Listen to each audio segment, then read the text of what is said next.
Hi, I'm Scott Perry, and this is Real Estate Moment with Scott Perry. Today we're talking with Gautam Rana with True Yogic Dwelling, and today's topic is Vastu Shastra. Welcome, Gautam. Thank you, Scott. Thank you for having me here. That's my pleasure. Maybe you can tell our audience a little bit about what Vastu Shastra really is. Vastu means dwelling and Shastra means science. So it's the science of architecture.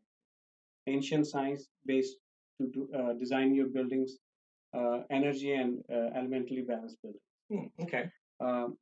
Based on 5 elements. Okay. Which are air, fire, water, earth, and space. And they are present in shape, color, activities, you name it.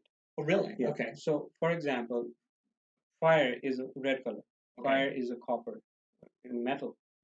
Fire is anger in your mind body, right? Okay. So they represent themselves. They are present everywhere. Okay. So Vastu is to focus on elements, work with the elements to create balance in 16 zones. Oh, okay. So 16 zones. When we get the floor plan, we divide property into 16 zones. Each zone has its own element. Okay, and so, from what I understand, the zones are actually based on the center, which is considered the Brahma of the creator of the house. Yeah.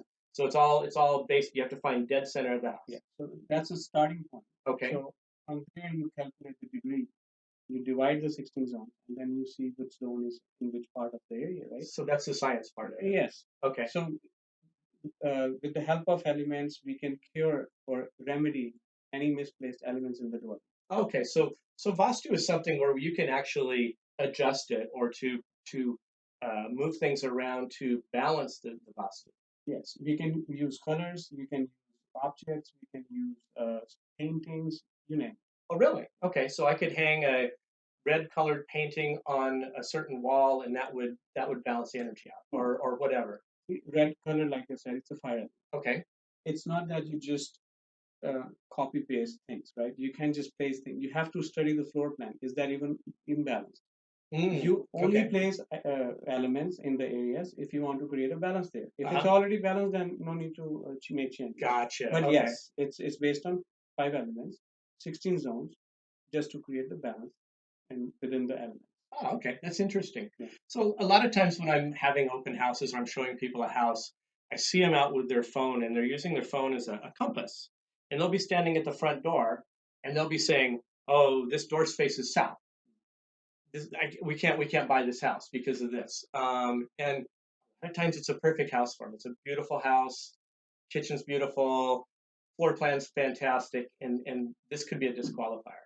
Well, I will say that that's not the right approach when you're looking to buy property from the Vastu point of view. It's not always that you have an entrance in south and it's negative. East have some entrances which are negative.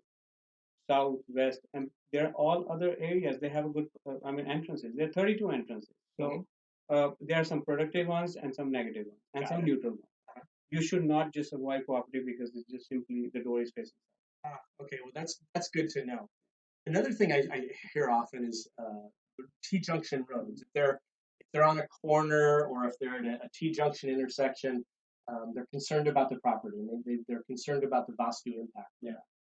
Well, again, if we don't apply and we go through this whole all the formulas to evaluate the property, belief will not get us anywhere. You know. So I will say that not every property sitting on a T-junction is a negative one. Okay. There are some good hits. There are some good T-point properties. And I have asked some of my clients to buy those.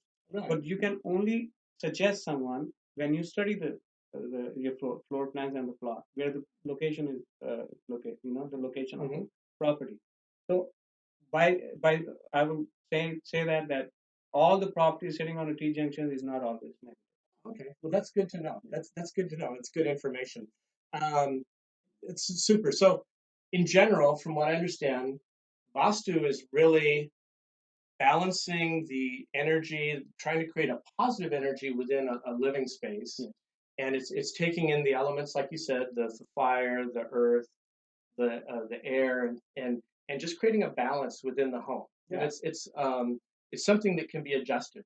Exactly, and there are simple solutions to it, like changing the colors, adding some more interior with the related to the color of the element. So yes, you don't even have to make constructional changes when it comes to Really? yeah. So I will suggest people that if you want to buy the property according to Vastu, look through the whole thing, look the all all aspects of it, not by just 1 or 2 points and refuse or accept the property.